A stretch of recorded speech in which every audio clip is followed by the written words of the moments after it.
Welcome to Pragyan Academy. पिछले video में हम लोग बात किए थे डिसलेक्सिया के बारे में।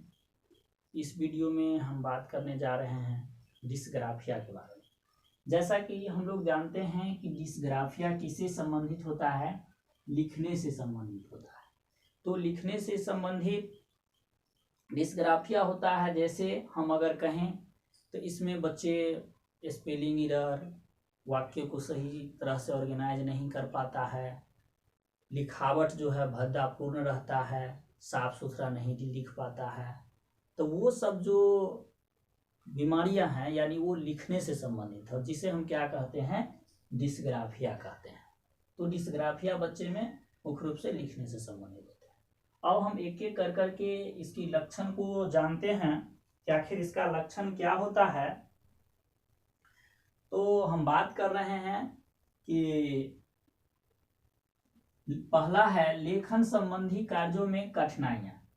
तो लेखन संबंधी कार्यों में कठिनाइयां कहने का मतलब वो सही से जो बात किए थे, थोड़ा ही लिखता है बच्चा तो उसे दर्द करना स्टार्ट, हाथ उंगली दुखना स्टार्ट हो जाता है, यानी वो सही से ज्यादा वो लिख नहीं पाता है।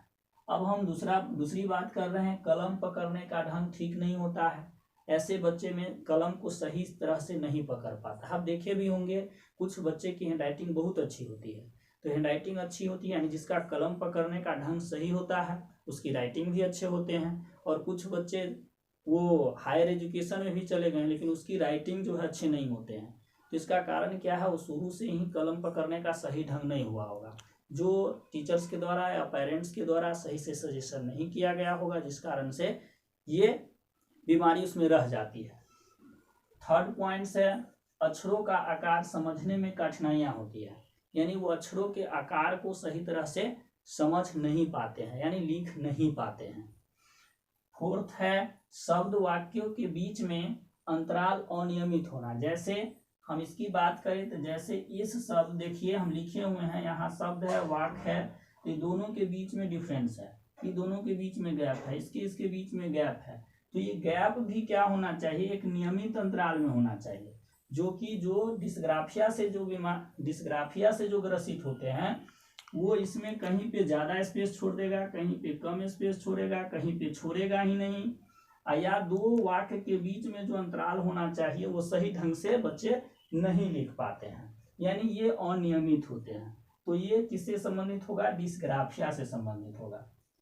अब हम बात करते हैं वाक्य छोड़कर या पुनरावृत्ति करते हैं, यानी वो लिखते समय क्या करता है, उस वाक्य को या तो छोड़ ही देता है, मिस कर देता है, या एक ही लिखे हुए वाक्य को पुनः लिख देता है। आप देखते होंगे पढ़ने वक्त में भी कुछ स्टूडेंट को, कुछ बच्चे को देखते होंगे कि उसी वाक्य को बार बार पढ़ रहा है।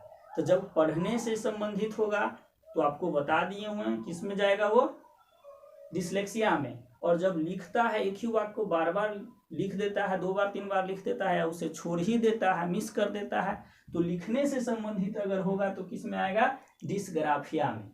तो ये हुई बात। अब हम बात करते हैं कि आखिर इसका निदान कैसे किया जाए।